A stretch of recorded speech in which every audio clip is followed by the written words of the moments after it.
What's the topic about then? If someone asks you, it's complicated, but it's a bit complicated. Relationship?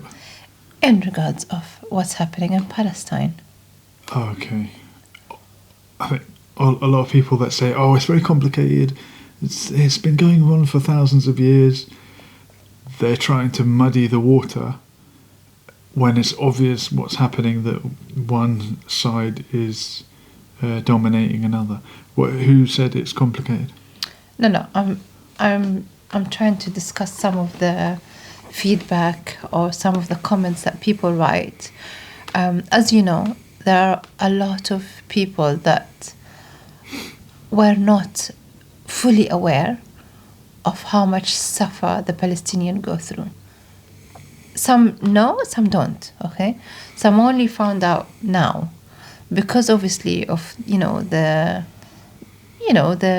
all these influences from Gaza trying their best to reach the outside world and talking to us and what happened to the doctors and, the rapes, the killing, More doctors were killed than in the Vietnam War, right? And more journalists and more children. It's been a horrific onslaught.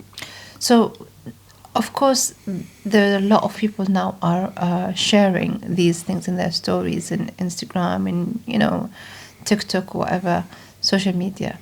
And then some of them would or had friends who are Israelis or, Jewish community or Americans or, some that are not in the side of Palestinian in a way, and say, but it's complicated. They can't say what's happening is not fair, what's happening is unjust, what's happening is not too power or too, how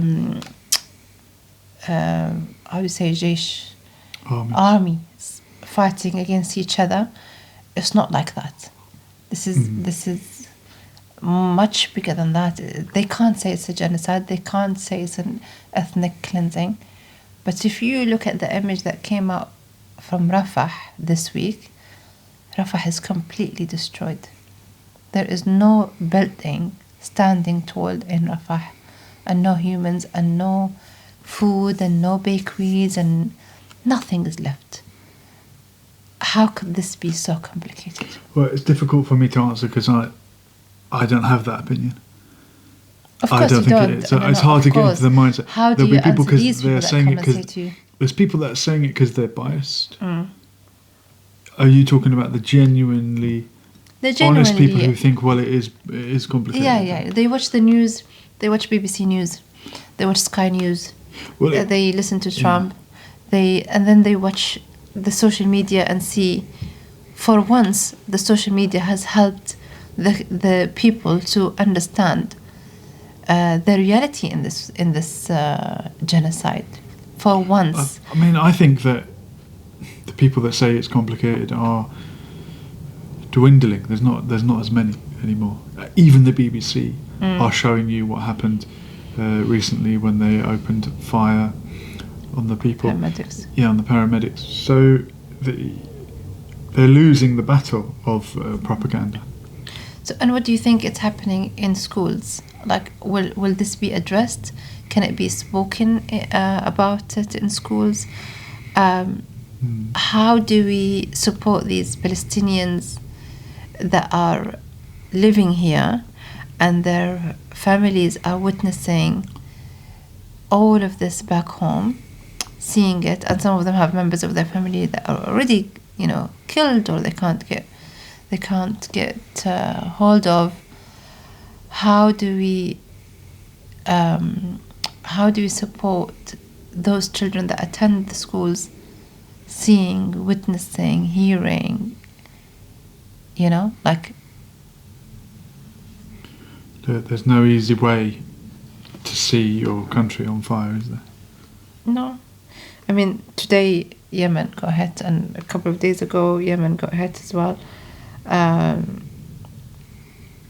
Again, I... punished for doing the right thing. Yeah. I got an article today from The Guardian. A whole new world opened up the radical project talking Israel-Palestine into schools. Do you think in history people will be able to discuss issues like that, or will a teacher get sacked if they said the wrong thing? What do you think? When I did history GCSE, we studied the Arab-Israeli conflict. Will a teacher get sacked for saying the wrong thing? I don't know. There are many things that teachers could get sacked for saying, but reporting the news is hardly a sackable offence.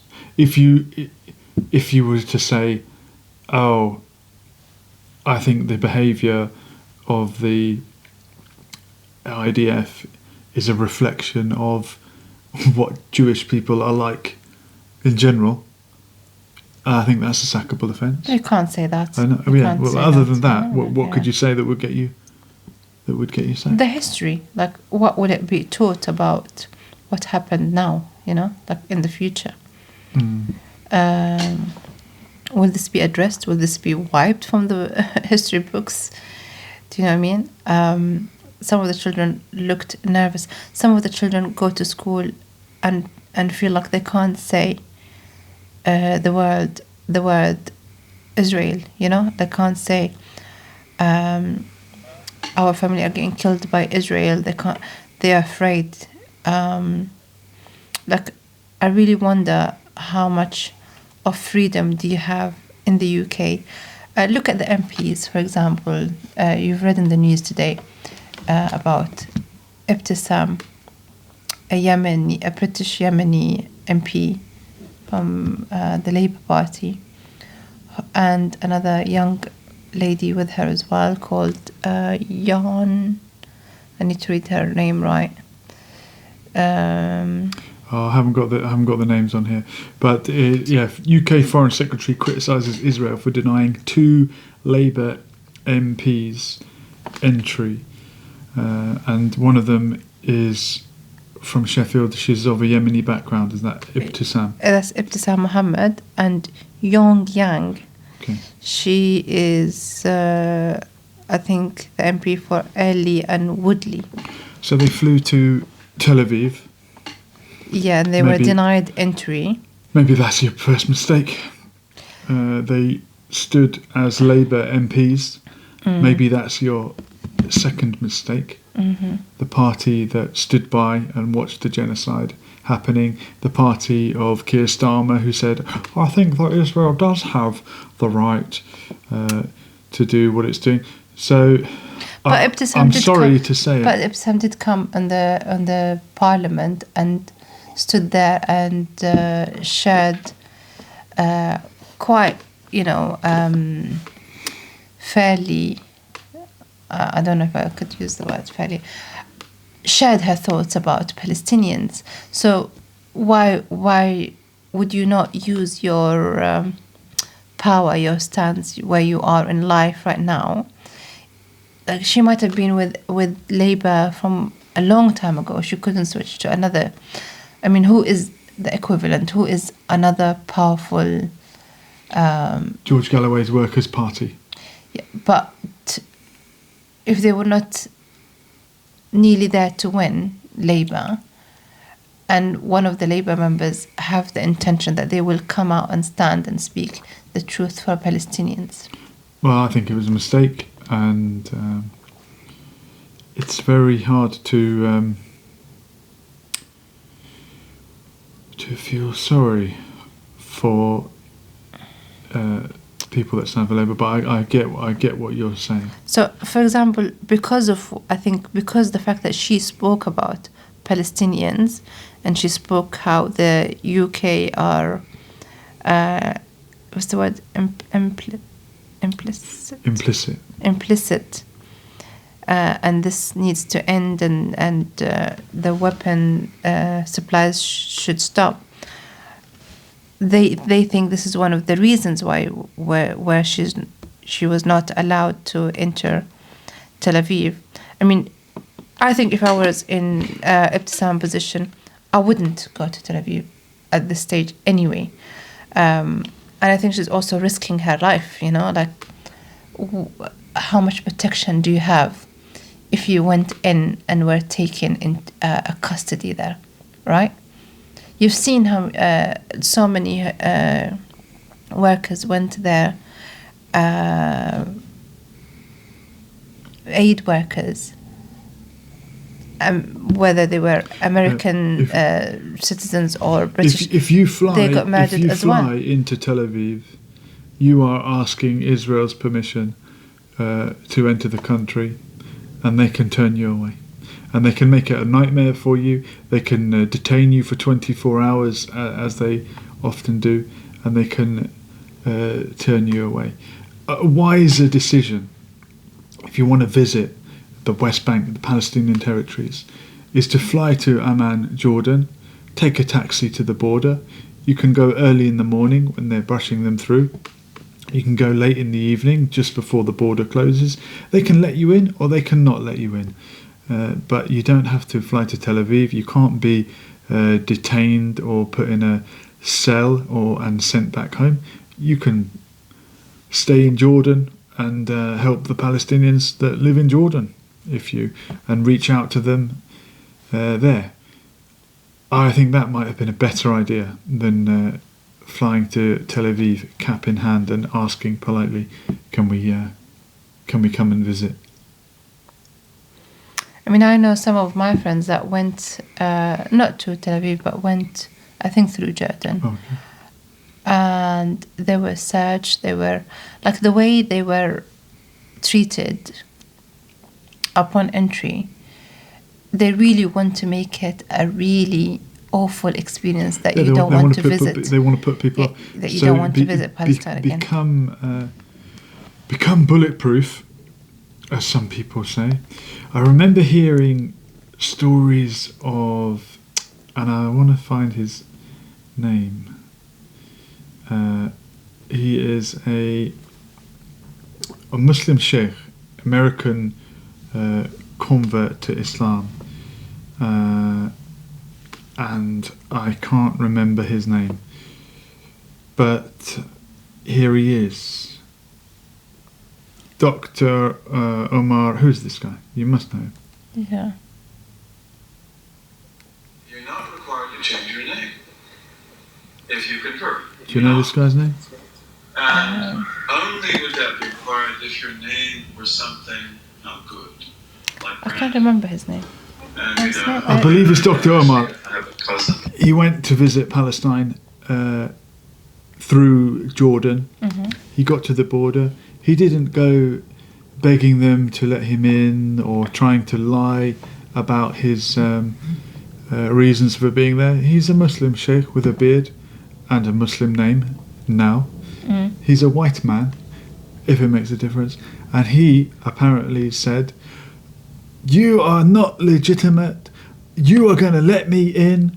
I am here to visit the Palestinian people and you are not going to turn me away. And I am walking through this border," or something like that. Yeah. And in he went.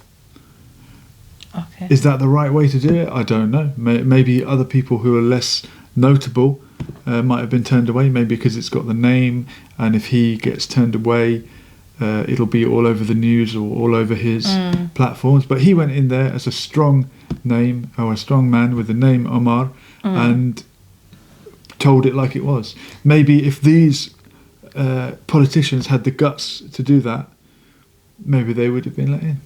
Maybe not, but at least get turned away like a hero, and not like someone who begged for something and didn't get it. Someone else who is a hero, and we have to mention her name really, but I need to remember her name. Is it Greta Thunberg? No. It's this young girl that came from to stand against Microsoft. Okay. Her name is Ibtihad Abu Saad. Wow. she got obviously she's spoken about. What have Microsoft done? Microsoft has contributed hugely to allow the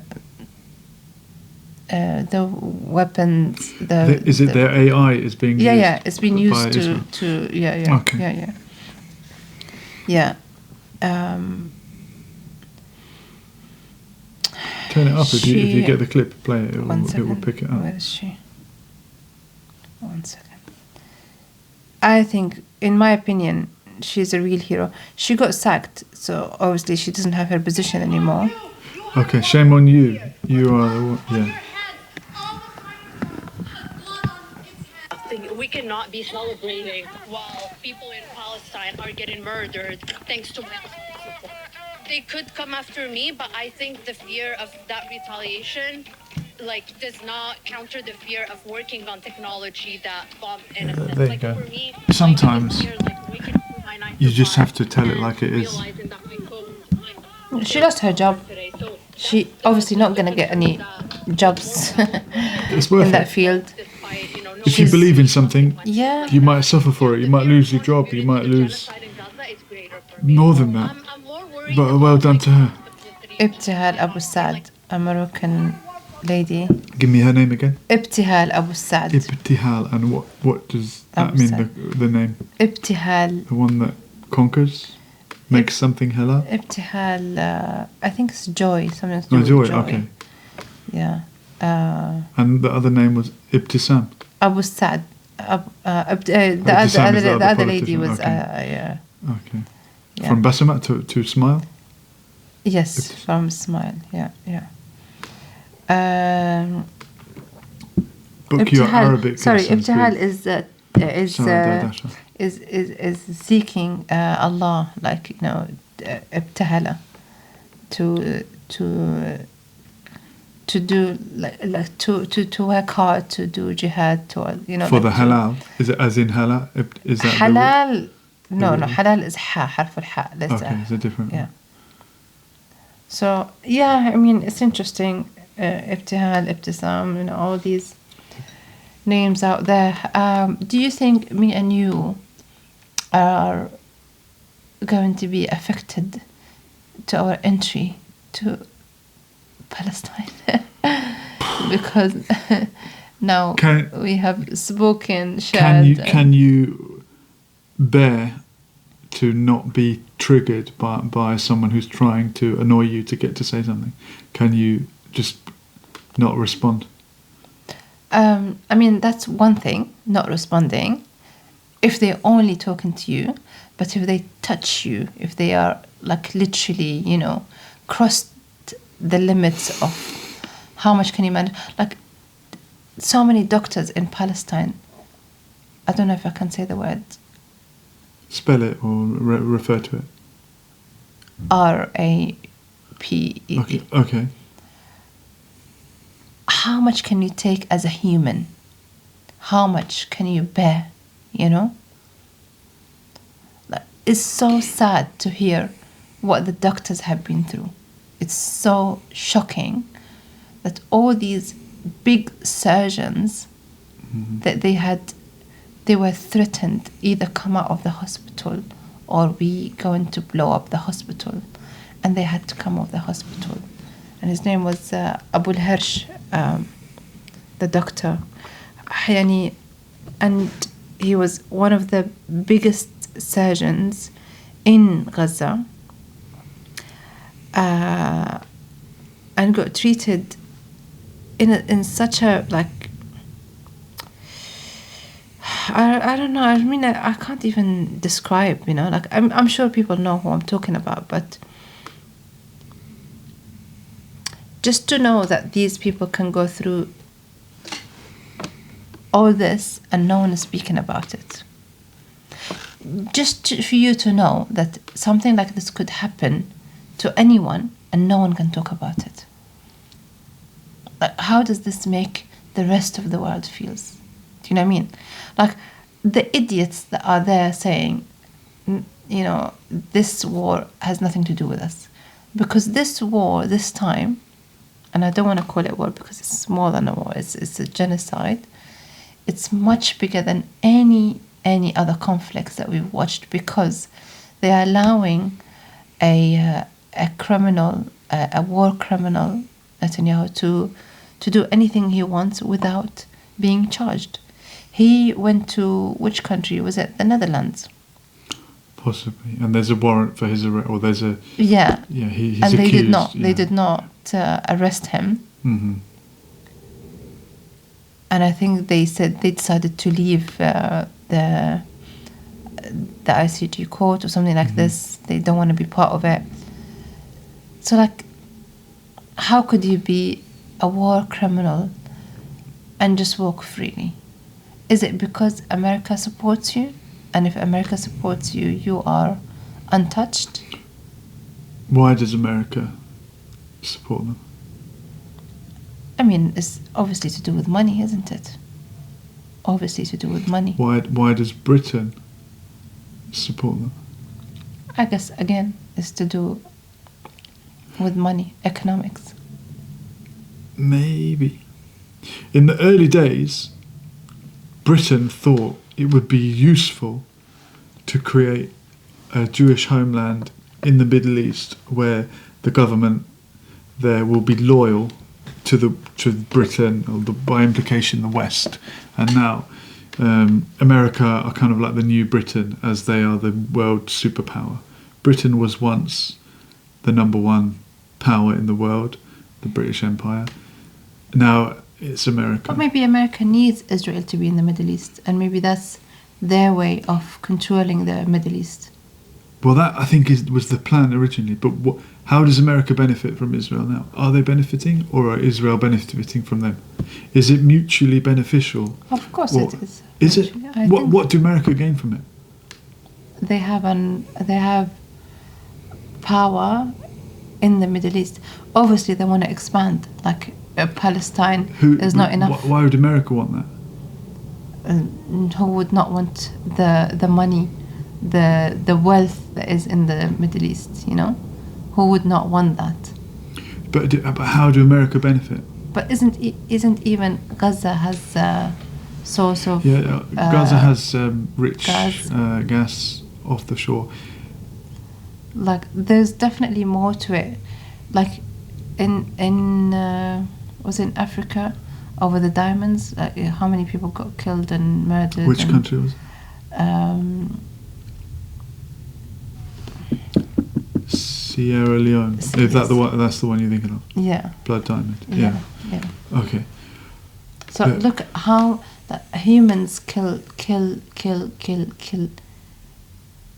to have just more power and more, and it's all to do with wealth and money and power. What happens if you get ill in America?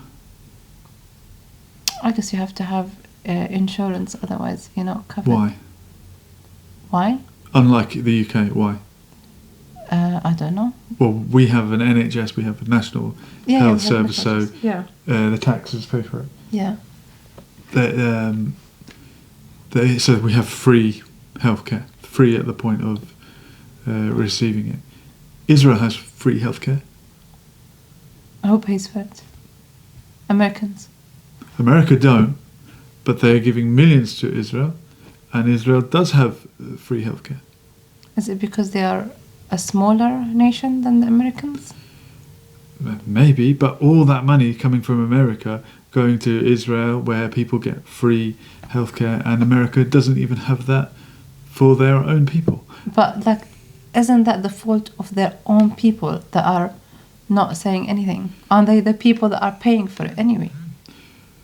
Can the people do something? They could have elected Bernie Sanders. He might have changed things. I'm just saying that Israel are better off financially in terms of health than America, who are giving all that money to them.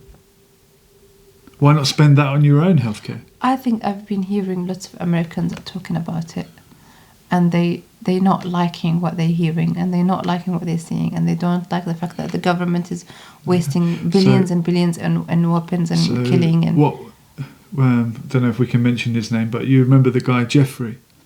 Yeah. Okay. Who had an island. Yes. Okay, we've got it. Yeah. What was he doing? What was he doing? What was he doing? Can we say? Without saying it Okay. fully, he was compromising people, compromising influential people, Yeah. and his Like Bill Clinton. Bill Clinton, Yeah. his main girlfriend, GM, if we're not saying the names, we all know who we're talking about. He and her, it is possible that they were working for Israel, for Mossad, to compromise people. So, who knows if the reason why many American politicians are loyal to Israel is not because they are compromised. It's not because America needs this is the direction I'm heading in. I see what you mean. Israel doesn't benefit America. America doesn't benefit from having a country loyal. Like Saudi Arabia is also loyal to America. They can have all that access. They've already destroyed Iraq. Was it for oil? I don't think the price of oil really changed after the war in Iraq. But how much they took? They probably took these enough. were wars for Israel.